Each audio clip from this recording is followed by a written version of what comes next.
In a year that may be one of the best in gaming, September is gearing up to be one of the better months with a number of amazing titles being released. This month has a little bit of everything, including 2 massive RPGs, the return of the most popular fighting game, long-awaited DLC, and a roguelike first-person title that you're not going to want to miss. Best of all, these games seem like they're going to play well on the Steam Deck. So let's get started with the biggest release of the month, and yeah, one of the biggest releases of the year. I've actually been trying to not get too excited about this game because I really don't know where I'm going to land on it.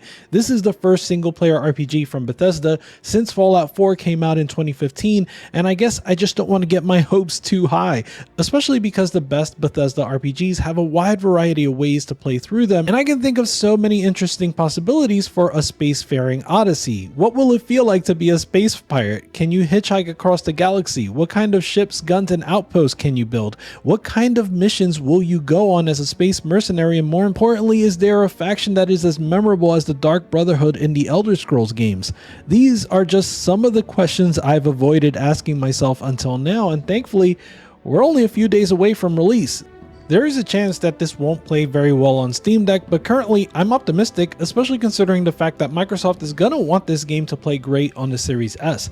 Given that, I'm expecting it to play well on our favorite handheld, but we'll see how well this ship lands on the deck when it launches in just a few days. The other big RPG for September is Lies of P, the Souls-like loosely based on Pinocchio of all things. This game is already rated playable on Steam Deck, and those that have played the demo already have great things to say about it. The twisted take on the Pinocchio tale allows for a moody and gothic atmosphere, and to double down on that feeling, combat plays more like Bloodborne than like Dark Souls. Just like the PS4 exclusive, players are rewarded for more aggressive play. In fact, Lies of P effectively implements both the carrot and the stick. Pulse cells are this game's equivalent to the Estus flask, and even if you run out of all your cells, the game recharges your last cell based on how much damage you deal to your opponent. Likewise, you're punished for playing conservatively. Even if you block a hit, it still does chip damage, for example. The lore and narrative also seem compelling. You lie to progress, which is a neat narrative mechanic, and it's not clear if Geppetto is more of a Dr. Wily character or a Dr. Light character, but you are certainly Mega Man. In fact, Lies of P presents 4 rules for how puppets should operate, and they're basically the same as Asimov's 3 laws of robotics, with an additional law that puppets should always tell the truth. Look, I'm not gonna lie, I'm hoping there are more narrative strings to pull on, and I can't wait to see how this game comes to life when it releases later this month. Cocoon may not be on your radar, but it should be. This is a game being published by Annapurna, who has become my favorite indie publisher in the last few years, but more importantly, it comes from the lead gameplay designer of Limbo and Inside. It's a mind-bending puzzle adventure game where the less you know going in, the better. So naturally, I'm going to stay spoiler-free, and I'll only talk about what you can see in the trailer or in the store page description. The core mechanic is leaping between worlds and understanding how to leverage abilities you unlock throughout the game with orbs. The thing is, you have to carry the orbs with you in order to use the abilities, so a lot of the puzzles revolve around figuring out how to get the orb you want to the place it needs to be, even while leaping between different worlds. Oh, that's right, each orb not only unlocks abilities, but they also contain an entire world inside them that you can leap in and out of. I've already said enough, and this seems like it's going to be one of the most delightful surprises of the month, so I'll be swaddled with this game and my portable PC when it emerges on September 29th. Even beyond its redemption arc, Cyberpunk is far from done. CD Projekt Red has a big new DLC landing on Steam on September 25th, and the focus on espionage sounds awesome. The President's airship, Space Force 1, has crash-landed in Dogtown, Phantom Liberty's new area that was previously inaccessible ever since it became a combat zone. It's riddled with crime and maybe Pacifica's most dangerous area yet. In any case, you reprise your role as V, and you just so happen to be headed to Dogtown to find a cure for your condition. The president attempts to recruit you as an agent, and you become a part of the power struggle that ensues. You'll have to rely on crafty spy tactics to infiltrate buildings and possibly the rival factions. There are also some quality of life updates, new mechanics, and some overhauled graphical features. To that end, it's important to keep in mind that the minimum and required specs are changing a bit, and that Cyberpunk is already a demanding game. Still, CD Projekt Red has been steadfast in their support for the Steam Deck, so I am optimistic about playability for this long-awaited DLC. There is a demo out for Eternights, and I highly recommend you try it. It's been referred to as Persona meets Devil May Cry, and the combat is a lot more shallow than you would get from Devil May Cry, but the storytelling and atmosphere are Shin Megami Tensei through and through. You play an everyman looking for love when on your way to a first date, some sort of zombie apocalypse begins and a massive wall lands in the middle of the city. You and your BFF Chani seek refuge at a shelter. You're locked in with no way of knowing how many survivors are out there. Suddenly, you're forced to escape when you happen upon the in-game universe's pop star, Yuna. Just like you, she's trying to make her way out and she's accompanied by an overbearing acquaintance, Lena. You all attempt to make your way out of the shelter. You're cornered by a mercenary who traps you, but then some sort of witch grants you the ability to fight off the zombies.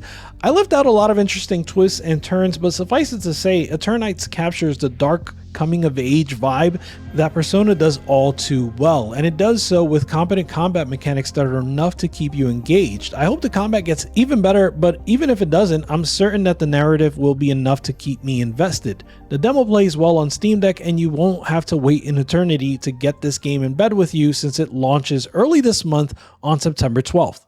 Mortal Kombat 1 is a reimagining for the Mortal Kombat series. It's a reimagining from the narrative perspective, but even more so from a mechanical perspective. For the first time ever, there are cameo fighters, and they function as assists that you can call during the game, giving the feeling of a tag fighter even though you can never swap to the character in question. Still, with mechanics like wave dashing, air combat, up blocks, and the cameo fighters themselves, this is a Mortal Kombat that is decidedly different from previous entries in the series, and with that, it's striking a lot of interest in the community. Putting aside the fighting mechanics, the Mortal Kombat series is known for having great single-player experiences, and in addition to the already excellent story mode, Mortal Kombat 1 is introducing a new invasion mode which has you traversing a board game-like format, completing challenges. It's sort of an adventure mode where you can unlock a variety of things, including alternative skins and concept art. That's right, you can unlock skins just by playing the game. Imagine that. But if you do want to spend some money, Mortal Kombat also usually has the best cast of guest characters, and this entry is no different. The first DLC is confirmed to include Homelander, Peacemaker, and Omni-Man, which is just what you want for a game like this. I mean, can you imagine the fatalities? Between Street Fighter 6 and Mortal Kombat 1, 2023 is a formidable year for fighters. There's no word yet on Steam Deck compatibility, but the minimum specs for the game leave me optimistic. Chants of Sennaar is another one of those games that you may not know about, but you should. It's inspired by the story of the Tower of Babel, and this game has groups of people that can no longer speak to each other and have been divided since the dawn of time.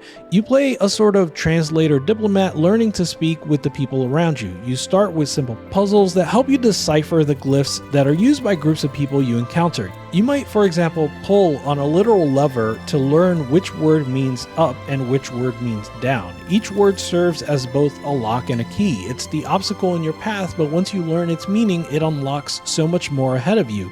And once you build a vocabulary, you can graduate to having actual conversations with folks around the tower. This allows you to progress further, but there are also times where you're going to encounter forbidden zones that you can only cross using stealth. I played the demo for this during the last Steam Next Fest, and I was thoroughly impressed. I ended up loving it and decided that I would stop playing the demo now so I can more fully enjoy the final release. That ever happened to you? Anyway, now we're only a few days away, and if you're still not sure, definitely try the demo for yourself. There's actually a ridiculous amount of cozy games releasing in September, including Rune Factory 3, Fae Farm, and Paleo Pines. I could make a whole video just about cozy games in September, but the one I'm most excited about is Mineko's Night Market. This game has been in development for several years, and it's an adorable celebration of Japanese culture with a storybook art style. There's mystery, there's crafting, bartering, puzzles, stealth, and cats. Lots of cats. One of the missions that was available in the Next Fest demo tasked you with rescuing caged cats. For some reason, some sort of secret agents had locked up the neighborhood felines, and you had to distract them and avoid them in order to free your furry friends. Then you could pet the cats and they'd follow you around, so yeah, Game of the Year material right there. It seems like this game is going to have a lot of that whimsy throughout the entire playtime, so I look forward to trying it out. MythForce is a first-person roguelite whose look is inspired by 80s Saturday morning cartoons like Thundercats and He-Man. The art style is also reminiscent of Dragon's Lair, and there are 4 character classes: the Mage, the Knight, the Hunter, and the Rogue. Each play differently, and you and 3 friends can play them all via online co-op, making for a great cooperative experience. The currency you accrue throughout a run has a nice twist. Just like most other roguelites, you can use it in that run for upgrades to your primary weapon or even to buy completely different secondary weapons, but the twist is you can also use it to buy cosmetic enhancements after a run is done. That leaves an interesting decision for people that want to unlock more choices. Anyway, each of the classes looks like a blast. The Hunter has a bow and arrow, the Knight carries a shield and a mace, the Rogue has a sword and can teleport behind enemies, and the Mage throws these fireballs and can also place a magical owl that serves as a sort of turret. I think the main question I'm going to have is whether or not this game is going to be fun to play solo. It looks like there's no question that it's going to be a blast with at least one other person, but will it feel like a grind for a solo player? We'll see soon. This comes out on September 12th. Pop quiz: what do you enjoy more, retro shooters or retro immersive sims? Well, it doesn't matter because Fortune's Run gives you both in spades. I kind of don't even know where to begin with this game.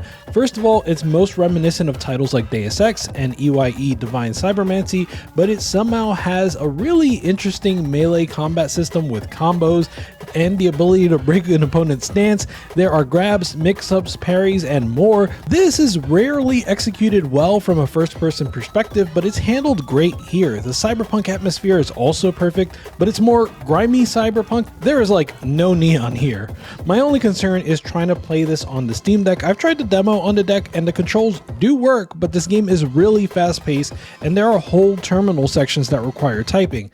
Now, of course, you can pull up the virtual keyboard and thankfully you can reduce the speed of the game. That does make it easier, but for some people it may be necessary if you're going to manage playing this on a control pad. Definitely don't pick this up blind. Try the demo to see if it's a good fit for you.